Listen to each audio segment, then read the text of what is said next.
Sometimes you just have a playmaker. You gotta have a playmaker to just change the offense. Somebody has to find a way to change the dynamic of the offense. What's up, YouTube? Your boy back once again with another sport topic, and today we're gonna talk some football. The NFL draft is right around the corner, y'all. Hey, it's getting closer by the day. We getting real close to the NFL draft. So I want to talk about somebody who I feel is the best offensive player in this draft. Probably the most important offensive player in the draft. I think he's the best offensive player, a game changer, if you will, in this draft. And you'll be able to get him in the second round. He won't be a first round pick. It's somebody that you'll be able to get in the second round. And that's Breece Hall, running back at Iowa State. We're going to talk about, we're going to break it down. But hey, before we do that, if y'all liking the content, make sure y'all liking the channel. Make sure y'all subscribing to the channel. Y'all liking the videos. Y'all comment on the videos. Y'all sharing the videos on all social media platforms. Instagram, Twitter, Facebook, TikTok, whatever social media you use, make sure you send it on them platforms. Also, follow me on social media. My links in the description below. We giving away 30 days free to Amazon Prime. If you sign up to Amazon Prime, you get 30 days free to Amazon Prime. So make sure y'all sign up. Make sure y'all hitting up the links in the description. Y'all follow me on social media because I'm doing something very special on IG. Y'all gotta be prepared. But you gotta follow me first. That's the only way you know about it. You gotta follow me. Say, hey, you follow me on the social media platform, you know exactly what's about to go down. So, hey, make sure y'all hitting the links in the description. Y'all sign up to Amazon Prime. Y'all liking the channel. Y'all doing all that stuff. Let's get this channel growing and growing and growing.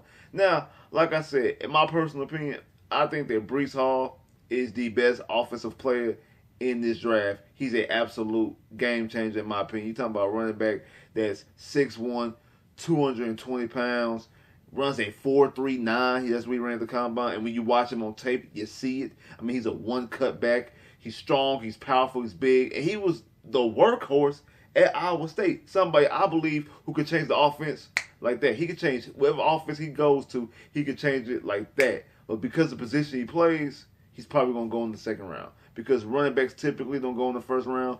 I know in recent years we've seen the Chiefs take Clyde Leclerc.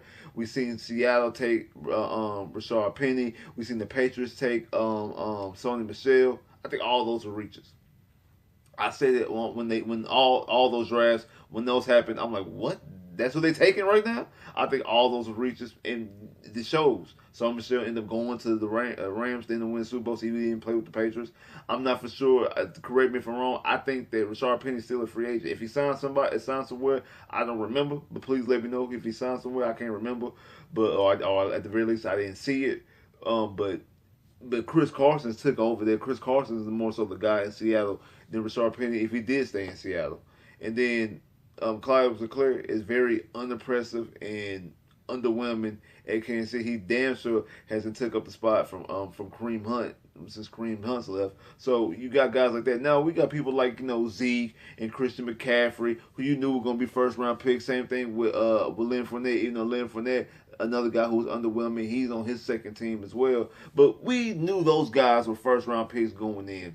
So those guys wasn't shocks. It wasn't reaches like the three I just named before. But we see somebody like Breece Hall. I don't think Breece Hall is going to go in the first round. I don't. He possibly could. I highly doubt it. Especially when you look at who's drafted in. You got Joe. The Bengals got Joe Mixon. They picked 31. I mean the Lions could, but they just drafted what you call it, DeAndre Swift a couple years ago, so they wouldn't do it. Kansas City got the last two picks. They got like I said, they got Clyde Leclerc. So I don't think they're going to be. I don't think he's going to get taken in the back half of the first round. I think he's somebody who's going to fall to the second round. Yeah, I know me. I'm a Texans fan. The Texans damn sure better take him. I know he was at the Texas facility earlier this week. With private visit, a personal workout. The Texans better have him on the radar. I mean, like I said, he's a guy who's a big, strong running back, one-cut type running back. I love one-cut type running backs. He plants his foot, he goes, he cuts. A guy who can catch. I mean, I think it was against Oklahoma, if I'm not mistaken. I think it was against Oklahoma. He was the quarterback threw the ball, and he falls down, one-hand snag, and curls under with the catch. Like I said, a guy who could just change the offense. He was the offense of Iowa State. He was Iowa State offense, hands down. He definitely was. He was a powerful back. Iowa State offense. And like I say, when a running back can definitely change and make or break a team's offense. That's a quarterback's real best friend. It's not a receiver. It's not a tight end. It's not even the offensive line. A quarterback's best friend is a legitimate serviceable running game because you can do so much. It opens up so much. If their running game is legit, it opens up so much for the offensive coordinator and play calls. It opens up so much for the quarterback. It opens up for the receivers. It opens up for a lot. And also offensive linemen, they actually love the run block. They prefer to run the football than pass protect because they can maul somebody and push. And when they pass protect, they gotta stand still and make sure that nobody come this way. They get to use their strength use their strength when they run block. And so they like the run block. And when you watch that Texans running game this past year, it was atrocious. No, that was weak. It was the worst running attack in the franchise history, hands down. Like no other running attack was better. Was worse. It was the worst running attack in franchise history. Like I said, I have to apologize to people like Alpha Blue and Wally Lundy and Lamar Miller. I have to apologize to him because what I seen last year out of David Johnson, out of Rex Burkhead, outside the Chargers game. I know Rex Burkhead ball in that Chargers game. Philip Lindsay. For a while, Mark Ingram got traded to New Orleans, and like 5 weeks later, he was in New Orleans. He was still the Texans' leading rusher. 5 weeks after he's on hold of the team, he was still the Texans' leading rusher. It wasn't like he had a 2,000-yard breakout season, something like that. He had a very weak and pedestrian season, underwhelming, third-string type of running back season and he was still the Texans' leading rusher for that long of a period of time because the Texans' run game was horrendous. It's probably the worst position on the roster right now is the running back. Even though I know y'all hear me talk about corners and secondary, all that there, running game is probably the biggest hole. But you don't draft running, especially you damn sure don't draft no running back at 3, and you don't draft one at 13. So I think it's something that the Texans should and would fix later on in the draft, second round, possibly third round, fourth round, whatever. But me personally, I'm not letting this kid walk out the door in the second round. Like I think the Texans pick 27. I'm not letting Breece Hall walk out because he's somebody who can instantly change your offense from a whole bunch of standpoint, like from a play call standpoint. Open up things for Brandon Cooks. Open up things for Davis Mills. I know all y'all Davis Mills fans out there. He's somebody open up things for Davis Mills. He's somebody who can instantly, like a Sauce Gardner, like a Kyle Hamilton, and also like a Stingley Jr., a guy you can instantly go out there and sell jerseys. I know y'all like, Spitz, you always talk about selling jerseys. Who cares about selling jerseys? Cal and them do. The organization does. They need a face of a franchise. They truly do. They truly do. We don't have a face of the franchise right now. The face of the franchise is gone. Deshaun is gone. JJ gone. Hopkins gone. Foster gone. Andre gone. Like all the quote guys who were faces of the franchise for all these years are gone. And it's a weird time to be a Texans fan because when it comes to since the moment Andre stepped on the field, and probably I say after his second or third year, Andre was the face of the franchise until he left and JJ overtook him. And JJ was the face of the franchise. Then Hopkins emerged, and obviously we drafted Deshaun, things like that. You also throw Foster into the mix as well. But you always have face of the franchise, even when the franchise was bad. Even in 2013, the 2013 when you only won 2 games.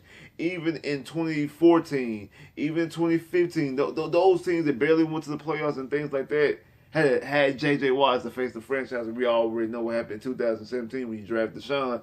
You had a face of the franchise. The Texans don't have a face of the franchise right now. They really don't. You can sit there and say Davis Mills like you want to. Well, because he's the quarterback. Because Davis Mills is not face the franchise guy right now. He's really not. Like even if he improves, he has to improve to gravitate to be a franchise guy. Ain't nobody buying no Davis Mills jerseys, but people will buy a Breece Hall jersey. I think I think that's somebody who you can market and who you can sell to be a franchise guy, a guy who you can market, who you can sell to say, hey, buy this jersey, buy this number 28 jersey, buy this number 14 jersey, buy this number 1 jersey, buy this number 24 or 7 jersey, whatever number Darius Stingley would take on. I know he wore both in college, but these guys can sell jerseys, and I put Breece Hall probably number 2. After actually, I think number 1. Number 2 because I think Sauce could probably sell more jerseys than anybody else out of those guys. Out of Sauce, Hamilton, and Stingley Jr. And then you throw Breece Hall in the mix. I think Breece Hall probably be second because I think he's that damn good.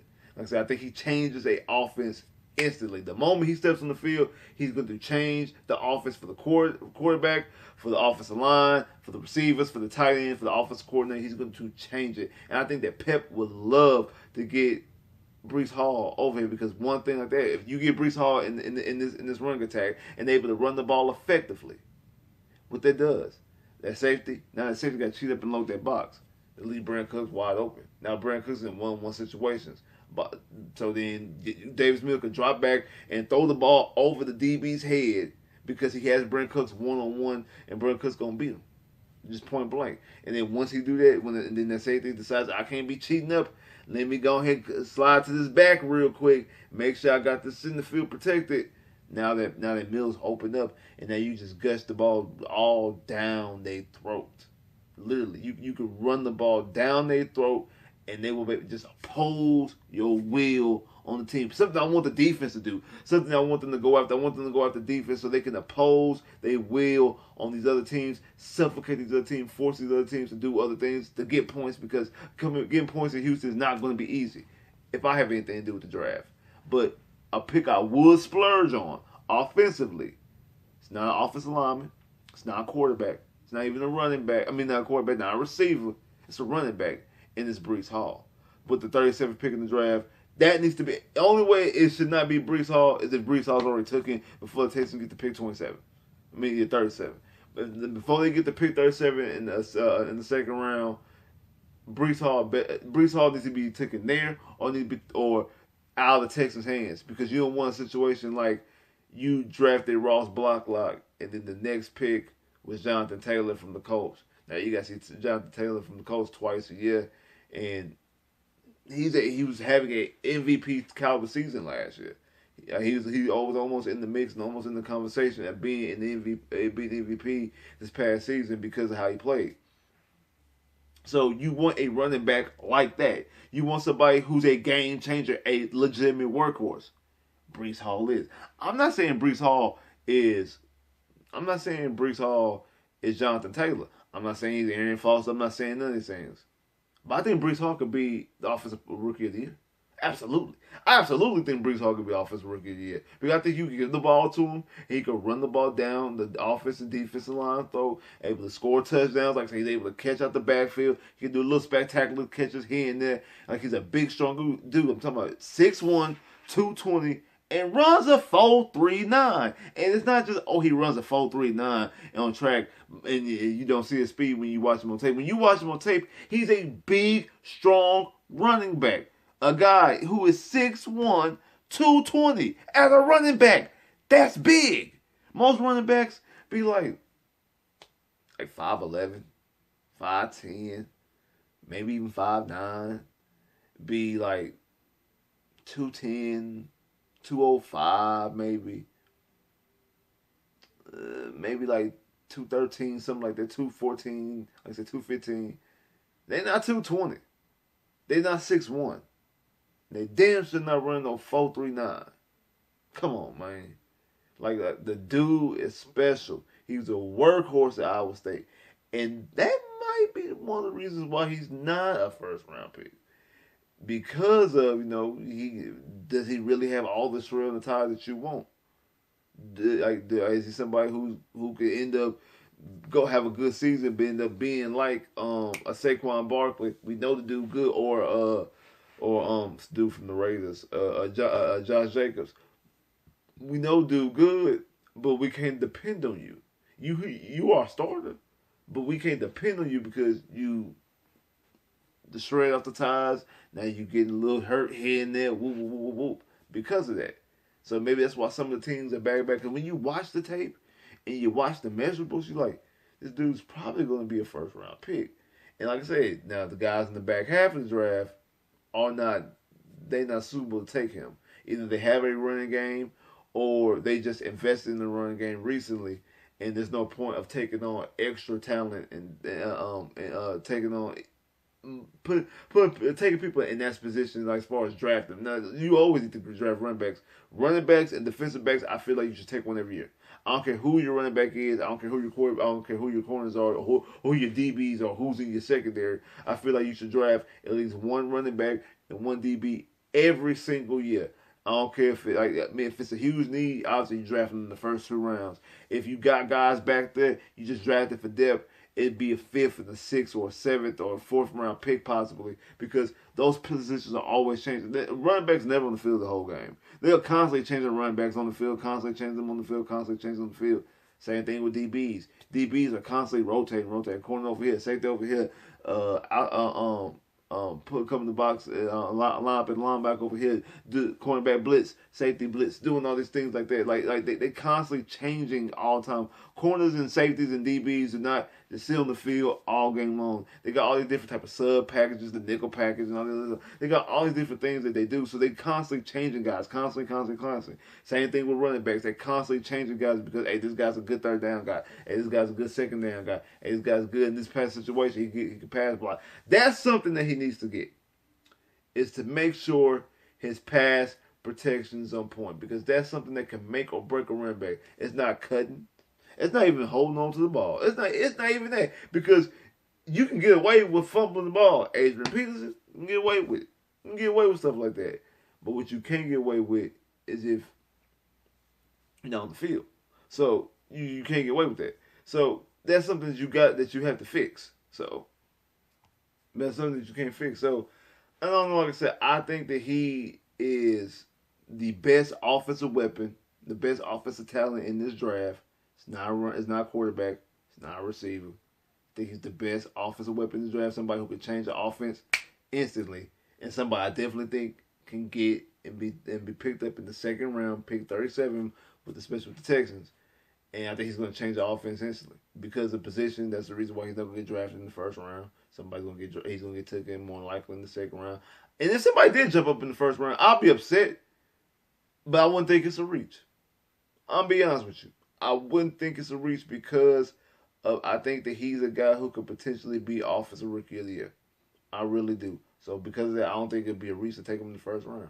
I don't think a team would do it, but I think a team will take him in the first round. I wouldn't be surprised if a team jumped up in the first round, like I said. But the guys in the back half of the draft got guys. They don't need nobody. They don't. They don't need nobody. They don't need nobody right now. They could get somebody later on in the draft. They can get somebody in the third or fourth round, or not even third round. Get somebody in the fifth or the sixth round, maybe seventh round, undrafted free agent. They don't need to get nobody right here. Not in the first round. Not who's drafting at the back half of the first round. So I do think that he's going to be a tremendous talent, a game changer, and we'll see exactly where he falls. Like, subscribe if you haven't, comment below if you haven't, click that bell, get more videos. Holla.